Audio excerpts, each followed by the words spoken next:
and hide those meeting controls.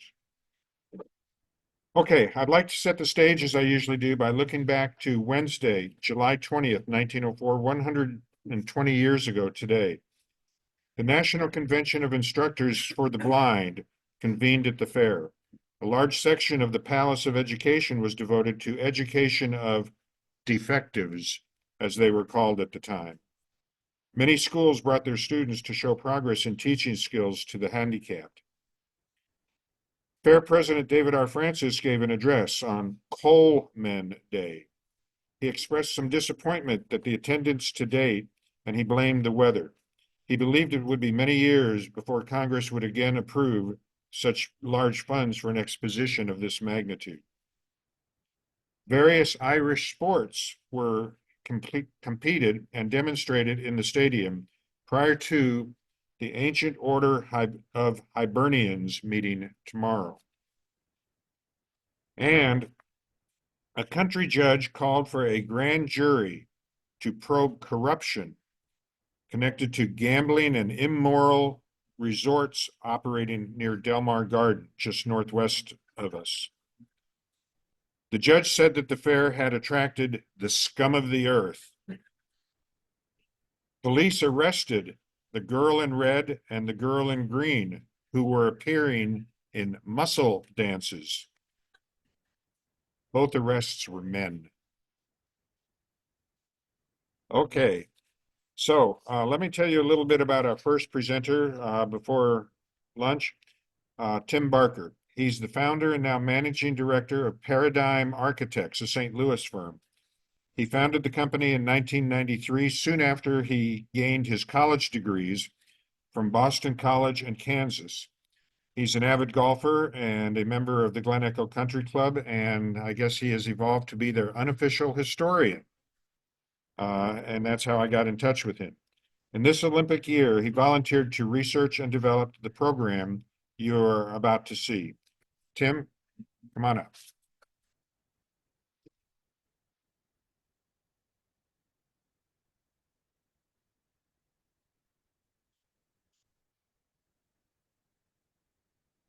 Hello, everybody. Welcome to Glen Echo. I don't know how many of you have been here before, but my wife Anita, who's here next to me, and I have been members at Glen Echo for about 10 years, and we're very proud of our affiliation with Glen Echo. Love it. It's one of the more historic golf courses and clubs in the country, and hopefully, based on what I present today, you'll learn a little more about it. We hope you also really enjoy your time here. We're very pleased you're here. I thank Mike Truax and Larry Gross and Beth Wilkinson, who gave my name. I'm very unofficial. I mean, I'm as unofficial as it gets in terms of being a historian, but I'm a hobbyist, and I'm passionate about St. Louis history and passionate about Glen Echo history. So I'll start. I'm going to start by kind of setting the tone as Mike did in terms of it's really, fascinating. Glen Echo's founding coincides very closely with the World's Fair. And you're all passionate about the World's Fair and then the Olympics. So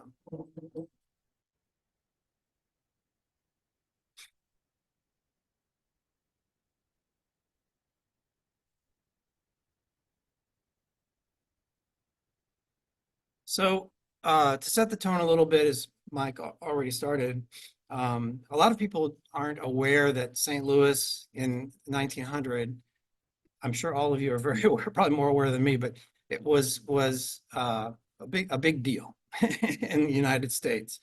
The three big cities in the U.S. were New York, Chicago, and Philadelphia in terms of population in that order.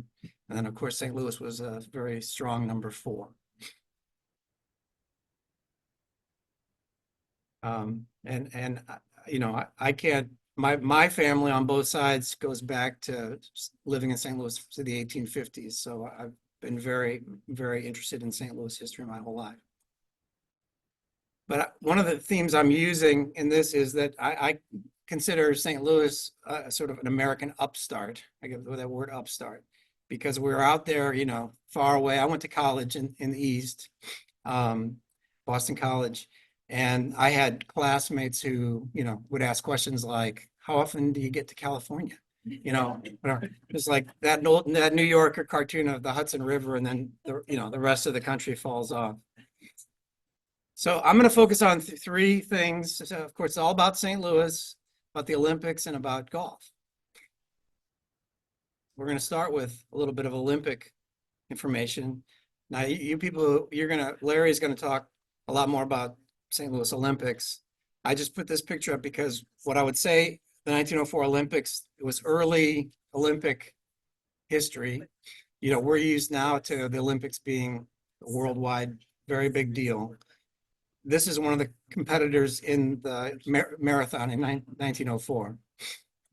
So it doesn't look like a marathon attire, basically. And then they also, one of their big features was a medal for tug of war. So I guess what I would say is in 1904, the Olympics for St. Louis was actually quite a big deal, as the fair was a huge deal.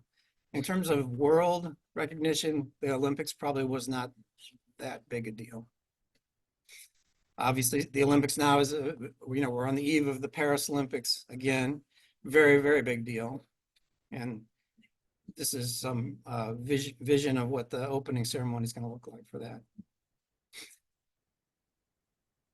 So now let's get into the history of golf during this period. So what we're talking about, it's a Scottish game. They're playing right now the Open Championship in Scotland, 2024. Golf in the US didn't even really get started in terms of any kind of popularity until the 1890s. And so it's just before the period of, the fair that we're talking about. This is a picture of one of the first clubs in the States. This is in the Bronx. It's St. Andrews in the US, one of the first, but you can just, I'm a golfer, anybody who's a golfer, you get a feel for, it was a different game. And I love the equipment hadn't quite gotten anywhere yet, because look at these kids who were, I guess, caddies, but they just got a pile of sticks on their shoulders. And I look at this sort of like these guys are on the green, presumably putting, but and one of the points I want to make is golf was a sort of elite game, and especially in its early formation. So it became when Americans and they inherited the game from Europe, and it was sort of a society thing. And a lot of my research is that there were almost as many women playing the game in the US as men. It became a very, very society event. And a lot of these wealthy, like St. Louisans, would take their summer vacations on the East Coast, or the Berkshires or the Hamptons or wherever, and there was golf available there. That's sort of where they were introduced. So this is one of the Vanderbilts playing golf in the Berkshires. And the game then came to St. Louis in about 1890. I think it was 1891. A group of gentlemen formed a club, St. Louis Country Club. It was not really golf at all. It was polo. So there were sort of these, society recreation events. They eventually then opened their clubhouse in Clayton, on the south side of what is now downtown Clayton, and they had a small course.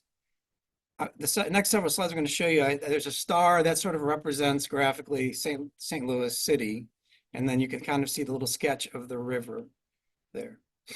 So St. Louis Country Club was founded, and then they had their clubhouse about 1895. Then there was the Field Club. The Field Club, through many different generations, ended up becoming Bellerive. So Bellerive is where we now, when we have a major tournament, that's where they're usually held. That was up on the very north end of St. Louis. It would be St. Louis County now, the Burlington Railroad, near the Bissell Mansion. Then there was the Jockey Club, which was built on the infield in Fairmount Fairgrounds Park in North City. And then AAA was the Amateur Athletic Association. They had a course. And I want to mention also, these were all 9-hole golf courses and kind of barely golf courses. but they had AAA had a course in Forest Park. And then Algonquin had a course. Now it's not our current Algonquin that's in Webster Groves. It was a very small 9-hole track in the south part of Webster, not on its current site. So I would say upstart St. Louis had golf, but crude inadequate golf. So then I want to take you at the same time it says, so this is now, the turn of the century, 1900, Paris, France, because we had the Olympics, and the Olympics introduced, they had golf events at that Olympics, about 4 days of golf. They played at a place called Golf de Compiègne in about 30 to 40 miles north of Paris. And it was like the Jockey Club in St. Louis. It was built on the infield of a track. That golf course actually existed in its pretty much original form until 2017. So it just closed. Oops, I went backwards. Okay. So this is a picture. I include this picture partly because this guy has great swing. So this was Charles, and I love the flex in his club shaft too. This was Charles Sands. He won the first gold, wasn't gold medal, I guess. He won the first championship in the Olympics in golf in 1900. Also, very interestingly, they had a women's event. And so women competed for title in the 1900 Olympics, which most people call just the exposition or games. This woman is named Margaret Abbott. So she, I think, is the first female Olympic medalist. And she was a woman studying art in Paris. Actually, I think her teachers were Rodin and Degas. And her mother was also, they were society people. Her mother was also a golfer, and her mother also competed in that Olympics games. But the really interesting thing about Margaret Abbott is she lived a fairly long life and never knew her whole life that she was an Olympic champion. At the end of her life, her ancestors learned that basically after the fact. So this other character in the lower right, that's A.B. Albert Bond Lambert. So the name Lambert's very familiar to St. Louis, and that's our airport. And he's a very important part of the story because he was a businessman who did a lot of traveling. He was Lambert Pharmaceuticals. They were famous for Listerine. So he made a fortune, his father actually, and then he inherited that and inherited the business with Listerine. He was doing business in Paris, and they had the games. And so he said, he's a golfer. He was a left-handed golfer, very good golfer. And he said, I'm going to participate. And he did. Well, he actually won the handicap event. So they played handicap event, and he was the champion of that. So he won a medal. This is a picture of Albert Lambert sitting on a small, early plane with Orville Wright. So he was quite a famous aviator. And there he is in the right side of that picture at the controls of an airplane early on. And he was also known, and again, I say, St. Louis, the city of upstarts, he was the primary sponsor for Lindbergh's transatlantic flight. And that was why it was called Spirit of St. Louis, because he and other St. Louis businessmen were the main sponsors. So the connection to this gentleman, if you come in our lobby, there are two pictures of two of the founders. This is George McGrew. He's the primary founder of Glen Echo. Well, I brought up Lambert because Lambert was George McGrew's son-in-law. So Lambert and his wife had one child, and she was married. McGrew had one, and his wife had one child. She was married to Lambert. So George McGrew was a very avid golfer, businessman at this time in St. Louis. He worked for the Barnard Printing Company. He was an executive, and he was very passionate about golf. And so in the late 1890s, he and other friends decided they needed to improve the conditions for golf in the St. Louis area. So they started looking for sites for what became Glen Echo. And these are some of the cartoons of his buddies who were, local sportsmen and then, executives with various firms in St. Louis. They had all this planning that was going on to do a new club. It was going to be a totally different thing in St. Louis. They incorporated the club. They found I think 100 people who all participated in buying stock and started it.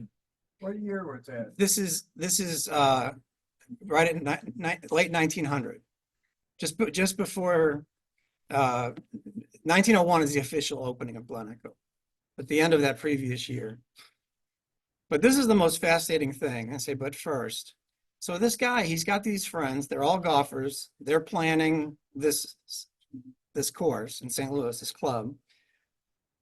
But he has in his mind, I think because of Albert Lambert, we're going to do a World's Championship of golf in St. Louis. And it's going to be the biggest thing that's ever been done. Okay, this is before he's opened his club. So here's a newspaper article. He sends letters and telegrams to the USGA, United States Golf Association in New York. Keep in mind, they've been having, USGA championships, amateur championships, open championships, and of course in Scotland and England, they've been golfing for what, I don't know, hundreds of years. So McGrew announces we're going to have the Grand World Championship. He's out here in nowhere's land, right? And he's saying this before they even open. So I do most all my research looking at old newspaper clippings. There are tens of articles about McGrew recruiting this big world championship. So he quickly becomes the laughingstock of the golf establishment. The USGA, it's an East Coast establishment. The RNA, they've been around for hundreds of years. They're not interested in this upstart St. Louis. Walter Travis was essentially at that time kind of the Tiger Woods, when Tiger was at his peak of golf. And he says, I don't know that I'm familiar with, Mound City was what they were going to call Glen Echo. I don't think it will be taken seriously either here or abroad. So the sanctioning bodies of golf weren't interested. The reality was Glen Echo was a golf world upstart. I mean, McGrew was determined and he was really good at what he did. Why is this so? He was visionary. He really was visionary. I mean, he did all kinds of things in terms of the development of the golf course that were kind of unique at that time. He built the first 18-hole golf course in St. Louis and made it over a 4-year period to get to the Olympics, a championship caliber course. He hired a Scottish designer who had his training from Old Tom Morris in St. Andrews. So you don't get much better than that. The person who laid out our club here was Jim Fowlis and Robert Fowlis. And they both learned their trade from Old Tom Morris. McGrew was a tireless promoter. He was probably one of the most amazing marketing people. He had the St. Louis media in his back pocket. That's all I can say. Every article that mentioned Glen Echo or Mound City Club or whatever looked to me like it was written by George McGrew, the early articles. And then Robert Fowlis was an expert groundskeeper. And I really am convinced, I have no way of proving this, but I showed you those pictures of early golf courses, which were, essentially fields that were, I guess, cut by having sheep or something graze on them. But Robert Fowlis really knew how to put together a real golf course and created greens and actually irrigation and other things. And then they had a beautiful clubhouse and grounds. Now, we're in a clubhouse that was the second clubhouse here, built in the 20s. The original one was south of here, and that's a picture of it. It was originally the Hunt estate. And then it's very important, Glen Echo very early on had a very committed membership. But that gives you a picture. There's very few pictures from the early years. That's a photo taken out of the either the founding documents or probably the Olympic booklet that shows the circle in front of the clubhouse. See, it was beautifully landscaped. Oops. So McGrew was responsible for several big events that were held at Glen Echo in the early years. They held the 1903 City Championship, which was won by Stuart Stickney. Now look at that trophy and keep that in mind as we move forward. Walter Travis, as I said, he was kind of the Tiger Woods of the time, came and visited the course and spent a few days here. Had a hard time sleeping at the Planter House Hotel because of the streetcars. But he recommended several course changes, and McGrew incorporated his ideas. And then he gave very favorable reviews to the course and the club. And then, of course, we have the Olympics, which I'll get into. They held the Trans-Mississippi. There were associations of golf at the time, and the Trans-Mississippi was a very important one. Several clubs from both sides of the Mississippi, up and down the river. They held the men's championship, which this gentleman, Warren Dickinson, won. And then they held the women's Trans-Mississippi Championship also in 1905. And then they held a thing called the Olympic Cup. I'm going to get into that a little bit later. And then perhaps not just below the 1904 Olympic matches was the Western Golf Association Championship. So the WGA was a very important organization, still is. And they held their championship in 1906 here. So we get to the actual Olympics 1904 and Olympic golf. And these were McGrew's dreams. True World's Championship of Golf, played by the best players in the world, with an unheard of $10,000 purse. That was what he was throwing out very early on. That got people's attention. Sanctioned by the USGA and the RNA, with Walter Travis, that great golfer, competing, and played at a world-class venue. The reality of McGrew's dream was not a true championship, world championship. No English players came. Matter of fact, it's very interesting. People talk about like the American team winning the team event. There was no American team. There were maybe 75 players. 72 of them were American. 3 of them were Canadian. Okay. So they weren't the best players in the world. The unheard of $10,000 purse became trophies and medals. Sanctioned by the USGA and RNA. Actually, the USGA did sanction that event, so they had somebody here. And Walter Travis did not attend. So. However, I would say McGrew and the Glen Echo Club did everything within their powers to facilitate a first-rate event. And I think the overall opinion of the Olympic golf was very, very well regarded. And that's the world-class venue. I mean, it's a beautiful place. That was the old original, much added to clubhouse. So there's a gentleman in England who's written a couple of online articles about the 1900 and 1904 Olympic golf. Very well done. And he talks about the 1904 Olympic golf being a real marathon. What I've done to sort of show that is here's a calendar from September 1904. On the 5th of September, 142 golfers showed up in New Jersey at Baltusrol to play for the U.S. amateur title. Walter Travis was the heavily favored golfer. By the 8th, Travis got knocked out of that event. And after playing 156 holes of competitive golf, Chandler Egan of Chicago became the U.S. amateur champion. That finished on the 9th of September. There's Chandler Egan playing at Baltusrol, 1904. A week later, the 16th, that's the opening day of golf at Glen Echo. Travis was a no-show. McGrew had organized a marathon of golf. I mean, there were constant events. So they start with this Nassau event, which is a betting type game between different teams. That happened on the 16th. Then the same day, the 16th, they had a driving contest. So they went out in front of the clubhouse and hit drives to target areas. The Trans-Mississippi team won the Nassau, which was a big surprise because Western Golf Association was favored.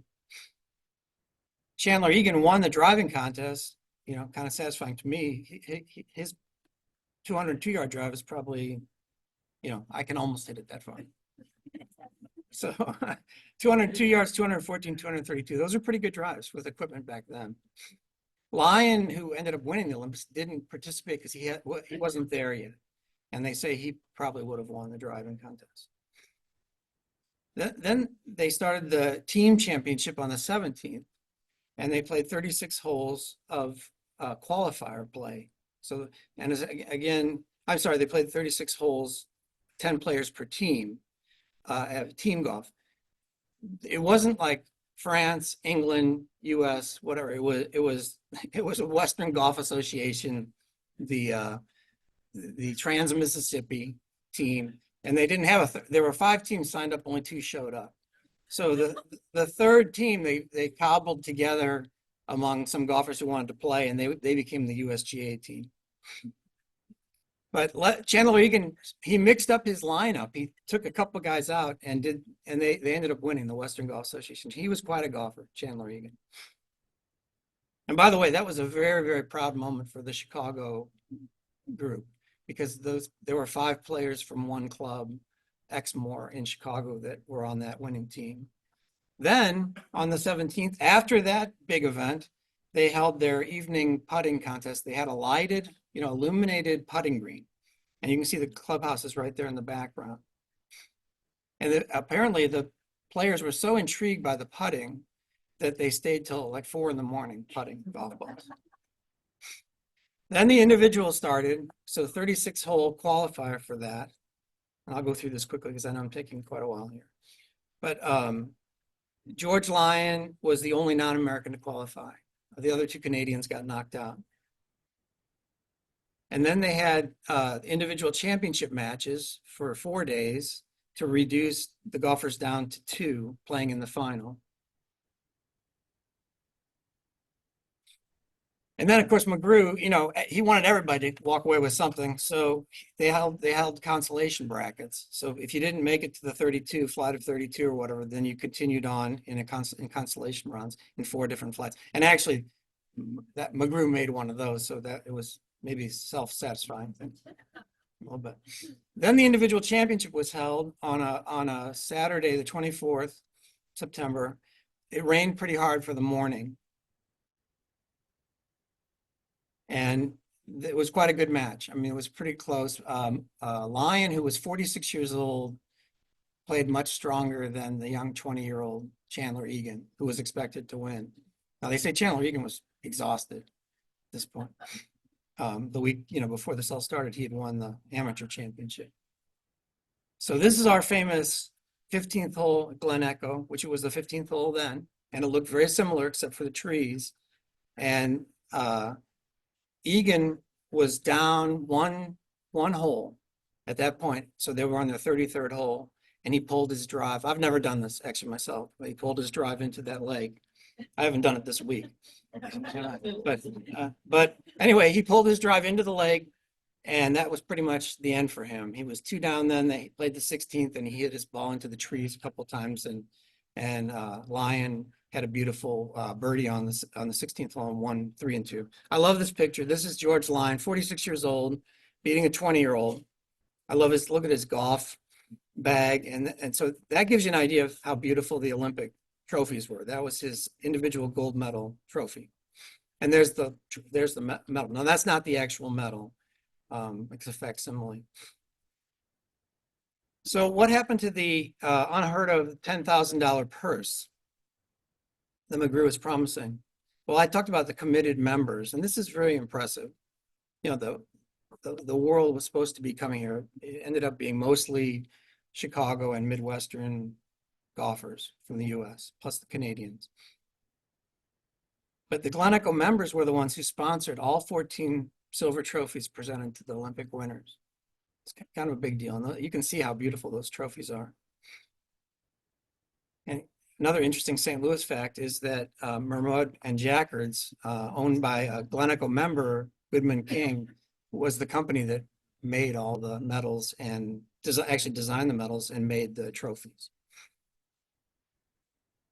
So my takeaways for 1904 Olympic St. Louis golf: put Glen Echo on the map as a first-class championship venue. Did not resolve territorial sanctioning disputes still surrounding competitive golf, which we still have going on now, right?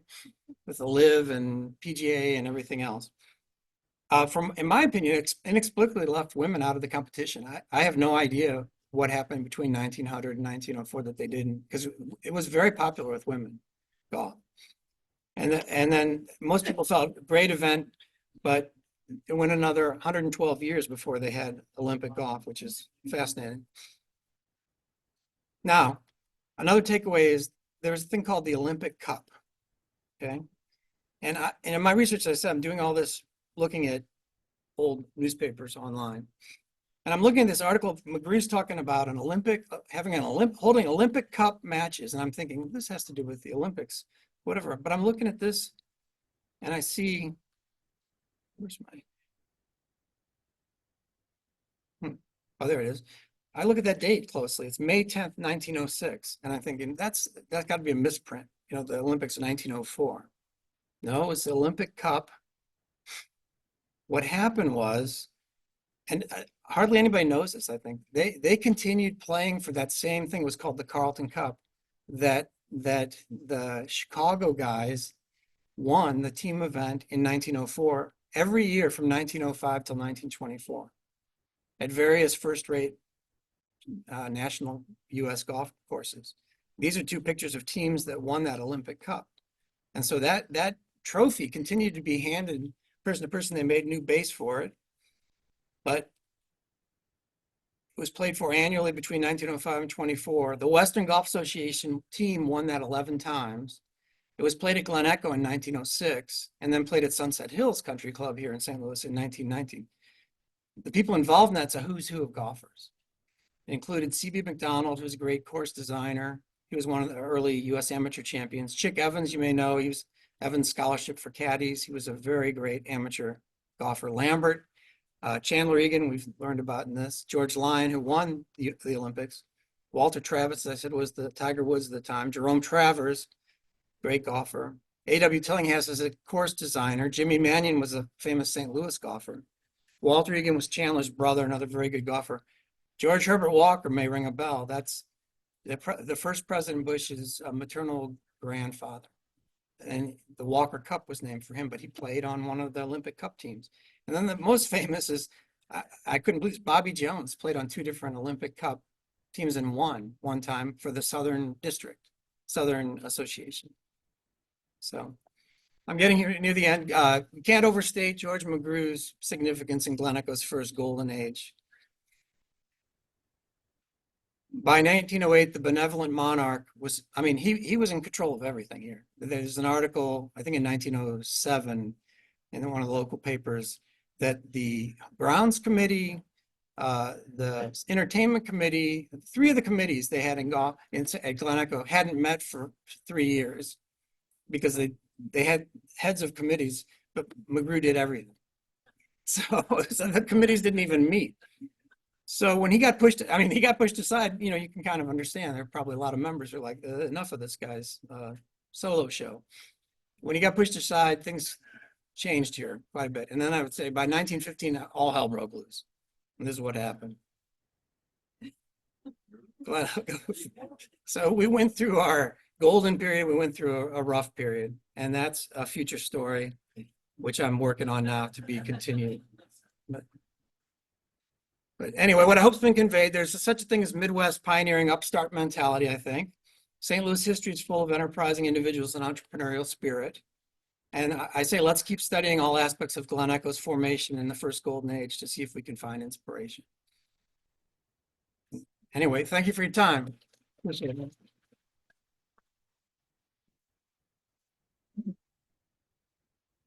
Two questions. Anybody got any questions? Yes. How big is this location? How big are the grounds? Yes. I think if I'm not mistaken, it's around 125 acres. 125? I think so. Yeah, and it stayed pretty consistent.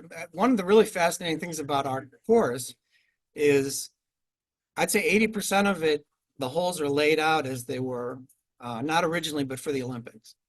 And then there were some pretty dramatic changes. It looks totally different.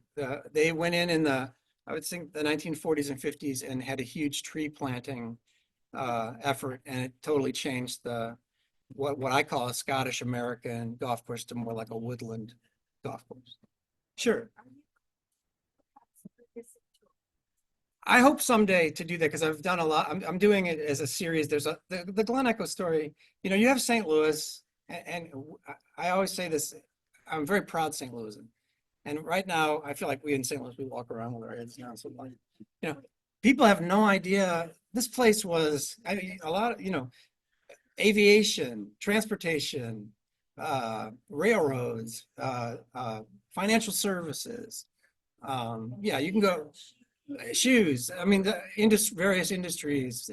This place was a big deal. So, yes. How was the name chosen and what were some of the other possible names? Well, that's really interesting. So the only other possible name I know of was they started with a Mound City, and I think that those guys are their wives or somebody smart said, no, Mound City. Not too sexy. The idea was at the lowest part of our golf course, which is now over by like the third hole, there was an echo, people said. And so they called it the Glen and the Glen Echo. That's how that came into being. So. Okay, I got something special I want to do here real quick. As this is a double feature, we'll go to eat in just a minute. We will be called by tables. But I want to thank Tim Barker. I want to make sure this gets recorded. I want to thank Tim Barker for his great research and presentation. Very, very interesting. We'll have another feature after lunch, and that will be Larry talking about all the rest of the Olympics. But about a year or so ago, Patrick Murphy started writing a book about the World's Fair. Mm-hmm. Yours truly kind of helped guide and assist and support some of the writing. It's got great pictures. How many people have bought one of these already? Okay. They're available in most bookstores and online and stuff like that. But let's step around here. I want to present to you so that Jesse and Ange can maybe get a picture or two of us. Doesn't matter. Two Chimneys.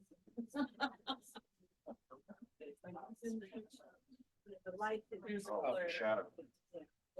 Shadow now. Okay. Excellent. Wow, pretty good. Thank you. All right, thank you. Thanks, Mike. And then one other thing I want to suggest is look at the little Olympic books. We'll do the attendance prize drawing after lunch.